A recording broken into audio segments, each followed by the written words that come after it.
Merhaba arkadaşlar, yepyeni haberlerle karşınızdayız. Seda Sayan annesinin sağlığını anlattı. Sanal medya yorumlar yağdı.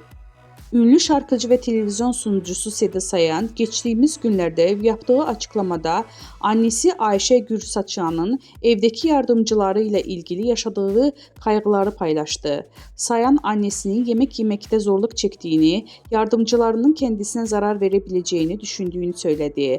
Bu açıklama sosyal medyada büyük yankı uyandırdı. Takipçileri annenizi acilen doktora götürmelisiniz ifadelerini kullandı.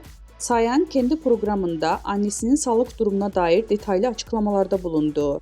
Annesinin yemekleri yiyip ilaçlarını alırken ya kendisinin ya da ablasının yanında olmasını gerektirdiğini belirtti. Ünlü sanatçı annesinin evdeki yardımcılarının kendisine zarar vereceğini düşündüğünden aktararak annem evdeki kadınların kafasına takıyor. Beni zehirleyecekler diyor nedense. Ona annesini kim zehirlesin dediğimde anlamıyor ifadelerini kullandı.